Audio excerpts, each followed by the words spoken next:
Assalamualaikum warahmatullahi wabarakatuh. Yang terhormat Bapak selaku dosen pengampu pada mata kuliah Sejarah Pendidikan Islam, yaitu Pak Ceceng Salimuddin MAG, serta teman sejawat kelas yang saya banggakan. Puji syukur marilah kita panjatkan kepada Allah Subhanahu wa Ta'ala. Shalawat serta salam semoga tetap tercurah limpahkan kepada baginda kita, yakni Nabi Muhammad SAW. Baik, adapun topik yang akan kita bicarakan mengenai diskusi kali ini, yaitu tentang pendidikan Islam dan perempuan. Saya Regi Dikri Taufiq Rohim, saya selaku moderator akan membimbing jalannya diskusi ini. Sebelumnya saya akan memperkenalkan anggota kelompok kami, di mana kami di sini sebagai kelompok 13 yang bisa dikatakan itu sebagai kelompok terakhir ya. Yang dimana anggota kelompok kami ini berjumlahkan 4 orang, yaitu ada saudara Dede Suhada, ada saudari Buleni, dan saudari Dina, dan termasuk juga saya ya. Baik, rangkaian acara yang akan kita lewati pada diskusi ini antara lain yang pertama itu ada pembukaan, 2 itu ada penyajian materi, yang ketiga itu ada tanya jawab, dan yang terakhir itu ada penutup. Baiklah, acara yang pertama yaitu pembukaan. Marilah kita bersama-sama mengucapkan bismillah. Bismillahirrahmanirrahim. Baiklah, kita masuki acara selanjutnya yaitu penyajian materi yang akan disampaikan oleh Ibu Leni. Yang pertama yaitu ada perempuan dalam perspektif pendidikan Islam. Baik, untuk mempersingkat waktu kepadanya saya persilahkan. Perempuan dalam perspektif pendidikan Islam.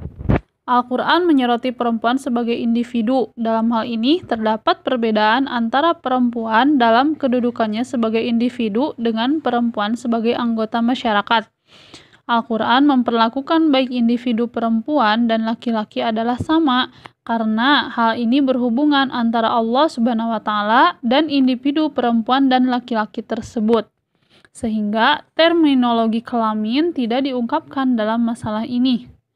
Pernyataan-pernyataan Al-Quran tentang posisi dan kedudukan perempuan dapat dilihat dalam beberapa ayat, seperti perempuan adalah makhluk ciptaan Allah Subhanahu wa Ta'ala yang mempunyai kewajiban sama untuk beribadah kepadanya. Terdapat dalam Quran surat Az-Zariyat ayat 56.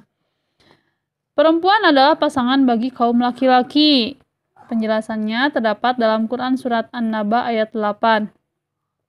Perempuan bersama dengan laki-laki juga akan mempertanggungjawabkan secara individu setiap perbuatan dan pilihannya. Keterangannya terdapat dalam Quran surat Maryam ayat 93-95. Dalam perspektif lain, Islam lahir dengan suatu konsep hubungan manusia yang berlandaskan keadilan atas kedudukan laki-laki dan perempuan. Selain dalam hal pengambilan keputusan, kaum perempuan dalam Islam juga memiliki hak-hak ekonomi, yaitu untuk memiliki harta kekayaan sendiri, sehingga suami atau bapaknya tidak dapat mencampuri hartanya. Hal itu menunjukkan bahwa antara laki-laki mempunyai kesempatan untuk berkarya dan memperoleh hasil dari hal yang sudah dikerjakan. Di bidang pendidikan, Islam memerintahkan baik laki-laki maupun perempuan agar berilmu pengetahuan dan tidak menjadi orang bodoh. Allah Subhanahu wa Ta'ala sangat mengecam orang-orang yang tidak berilmu pengetahuan baik laki-laki maupun perempuan. Keterangannya terdapat dalam Quran surat Az-Zumar ayat 90. Tokoh-tokoh pendidikan Islam perempuan di era klasik dan modern, serta kontribusinya terhadap perkembangan pendidikan Islam di dunia. Yang pertama, tokoh-tokoh intelektual di era klasik, yaitu ada Khadijah binti Khuwailid, yang merupakan istri pertama Nabi Muhammad yang dikenal sebagai Ummul Mukminin. Beliau adalah saudagar kaya yang mendampingi Nabi berbisnis, berjuang, dan berdakwah. Selanjutnya ada Asma binti Abu Bakar, seorang sosok perempuan pemberani bertindak sebagai pengantar makanan ketika Nabi Muhammad SAW hijrah. Selain Khadijah dan Asma, ada juga Hafsah binti Umar, Fatimah Zahra, dan Sakinah binti Husain. Tokoh-tokoh perempuan tersebut merupakan tokoh pecinta ilmu pengetahuan pada zaman Nabi. Selanjutnya ada Fatimah Al-Fihri. Fatimah binti Muhammad Al-Fihri Al-Qurasyiyah adalah pendiri universitas pertama di dunia. Universitasnya bernama Al-Qarawiyyin di Fes, Maroko. Selain dari tokoh-tokoh tersebut di atas, ada pula tokoh intelektual perempuan lain yang tersohor dengan keahliannya dalam bidang-bidang tertentu. Di antaranya, pertama ada Aisyah binti Abu Bakar, yang mana bidang keahliannya meliputi ahli fikih, ahli tafsir, ahli kedokteran, ahli syair, dan ahli perawi hadis. Ada pula Al-Khansa, Hindun binti Atabah, Laila binti Salma. Tokoh-tokoh tersebut, bidang keahliannya meliputi ahli syair dan ahli kesusastraan. Ada pula Nafisa, yaitu ahli hakim dan ahli teologi pada zamannya.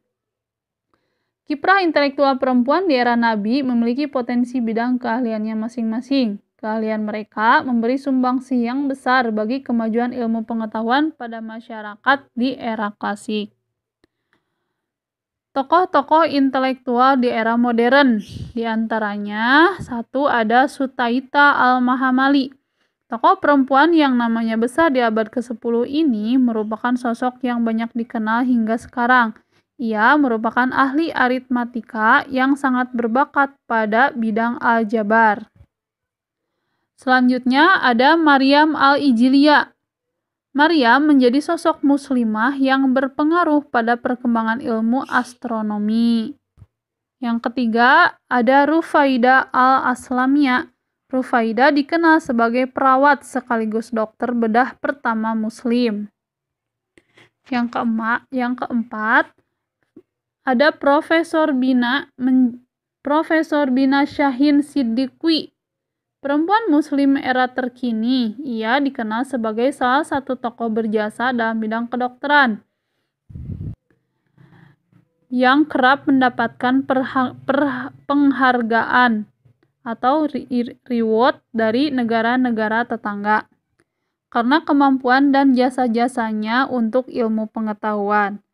Selanjutnya ada Profesor Nasrin Godar. Profesor Nasrin menjadi tokoh muslimah yang juga berpengaruh pada perkembangan ilmu pengetahuan di dunia. Lalu terakhir ada Tri Mumpuni. Tokoh muslimah berpengaruh di dunia adalah salah satu kebanggaan Indonesia. Kiprahnya untuk pembangunan masyarakat diakui oleh dunia dan mendapatkan tempat yang sangat luar biasa.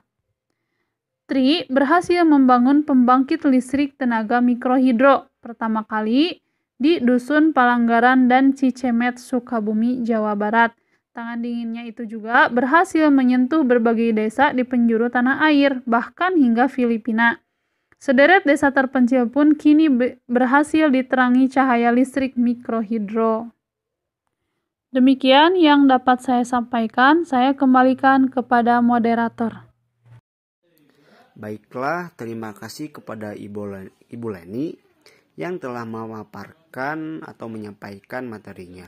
Semoga teman-teman bisa memahami atau mengerti apa yang disampaikan oleh Ibu Leni. Baiklah, kita masuki acara selanjutnya atau materi selanjutnya, yaitu poin C, di mana poin C ini akan membahas tentang tokoh-tokoh pendidikan Islam perempuan serta kontribusinya terhadap perkembangan pendidikan Islam di Indonesia. Yang pada kesempatan ini saya sendiri yang akan menyampaikan materi tersebut. Baik, yang pertama itu ada tokoh Raden Ajeng Kartini. Peran Raden Ajeng Kartini dalam pendidikan adalah beliau memperjuangkan pendidikan untuk perempuan. Salah satunya usahanya dengan cara membuka sekolah di rumahnya sendiri.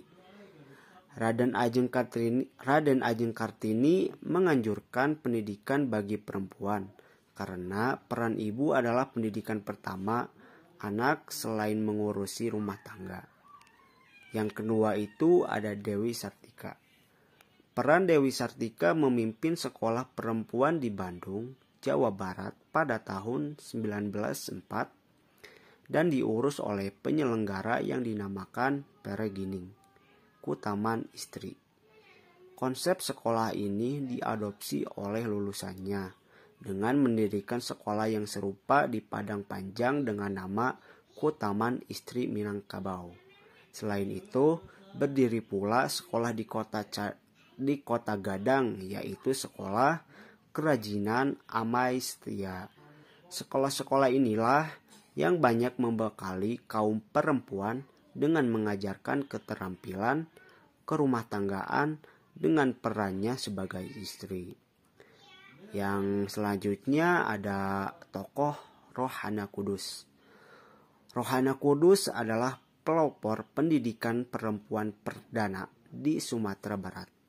Ia merintis sekolah anak perempuan kerajinan Amai Setia di Kota Gadang, Sumatera Barat. Programnya adalah mengajarkan baca tulis, huruf Arab dan Latin, membuat kerajinan tangan dan memasarkannya. Mungkin itu yang bisa saya paparkan. Mohon maaf bila ada kekurangan dalam penyampaian saya. Sekian, wassalamualaikum warahmatullahi wabarakatuh. Baik, selanjutnya yaitu ada poin D yang akan membahas tentang model-model pendidikan Islam dalam perspektif perempuan yang akan disampaikan oleh saudara Dede Suhada. Kepadanya saya persilahkan.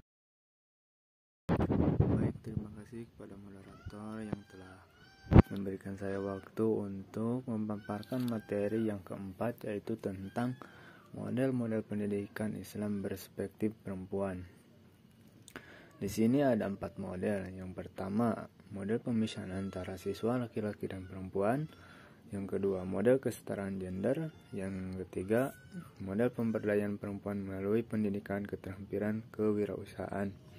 Dan yang terakhir, model kepemimpinan perempuan dalam lembaga pendidikan Islam dalam studi kasus di MTS Negeri Yogyakarta. Yang pertama yaitu model pemisahan antara siswa laki-laki dan perempuan. Proses pendidikan yang terlihat di lembaga formal, baik yang diselenggarakan oleh pemerintah maupun lembaga masyarakat, laki-laki dan perempuan belajar dalam satu ruangan di tingkat dasar hingga di tingkat perguruan tinggi.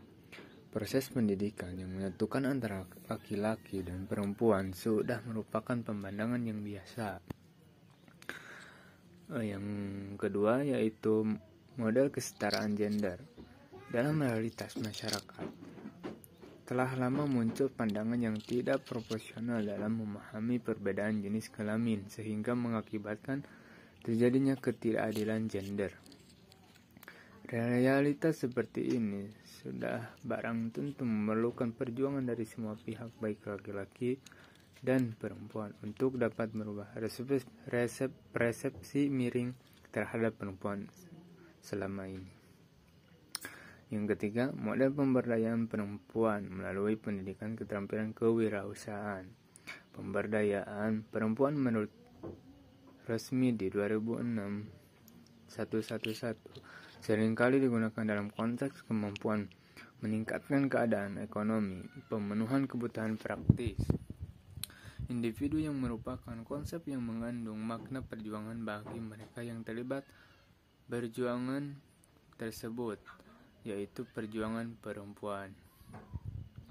Dan yang terakhir yaitu model kepemimpinan perempuan dalam lembaga pendidikan Islam dalam studi kasus di MTS Negeri Yogyakarta. Model kepemimpinan kepala sekolah perempuan di MTS Negeri Yogyakarta 1 merupakan orang yang menggunakan model kepemimpinan kontingensi Fiedler seperti terlihat dengan adanya hubungan baik antara pemimpin dengan anggotanya, kepercayaan antara di antaranya pemimpin dan anggotanya, kepribadian pemimpin yang baik, ketegasan dan loyalitas pemimpin, rasa hormat anggotanya terhadap pemimpin, struktur kerja yang jelas.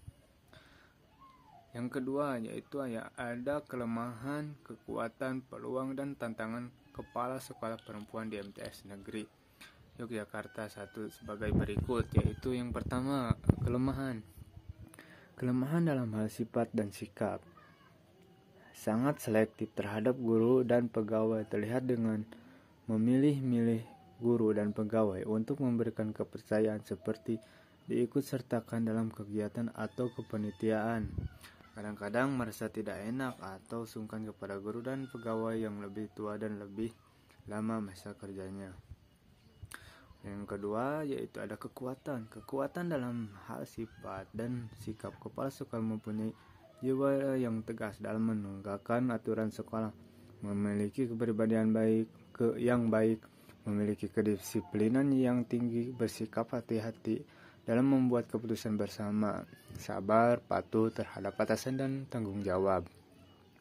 Yang ketiga yaitu peluangnya adalah karir kepala sekolah yang semakin baik, semakin dipercaya oleh Depak dan Dinas Pendidikan. Dengan kemampuannya serta kepribadian yang baik, memiliki staf, guru, dan pegawai yang baik, maka lebih mempermudah proses kepemimpinan dengan memiliki sarana yang lengkap. Yang terakhir yaitu tantangan.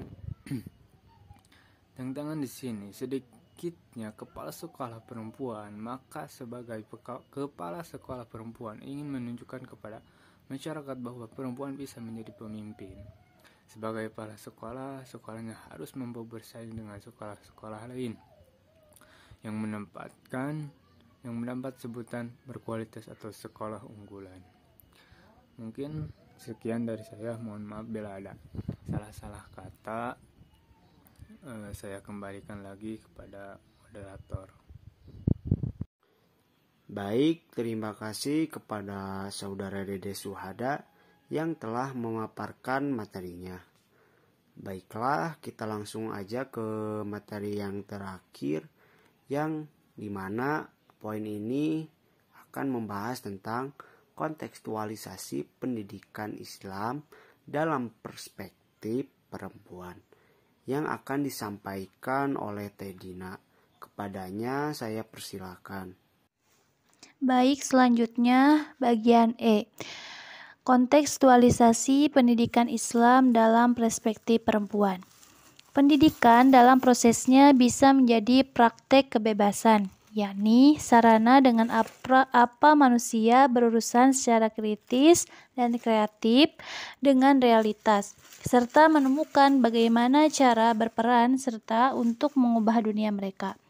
Oleh karena itu, jika perempuan diberi kesempatan yang seluas-luasnya untuk mendapatkan pendidikan, diharapkan mereka mampu mengembangkan potensi mereka, juga mengembangkan kesadaran akan realitas sosial dan budaya yang selama ini banyak menindas hak-hak mereka. Dengan demikian, kondisi yang sering kali merugikan kaum perempuan secara bertahap bisa dirubah, seperti tertuang dalam The Beijing Declaration and the Platform for Action 1996, Gender Education and Development International Center of the ILO. Pendidikan merupakan hak asasi manusia dan merupakan alat penting bagi pencapaian kesetaraan, perkembangan, dan kedamaian.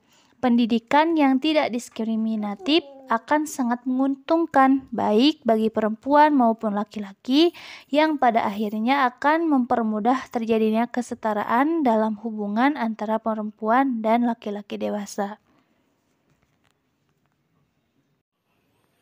Baik, terima kasih kepada Teh Dina yang telah memaparkan materi terakhir, yaitu tentang kontekstualisasi pendidikan Islam dalam perspektif perempuan. Baik, itulah yang bisa kami sampaikan dari kelompok kami. Semoga teman-teman bisa memahami atau mengerti apa yang telah kelompok kami sampaikan. Baik, itulah yang bisa kami paparkan dalam topik kali ini, yaitu tentang pendidikan Islam dan perempuan. Mohon maaf bila ada kekurangan dalam penyampaian. Sekian, wassalamualaikum warahmatullahi wabarakatuh.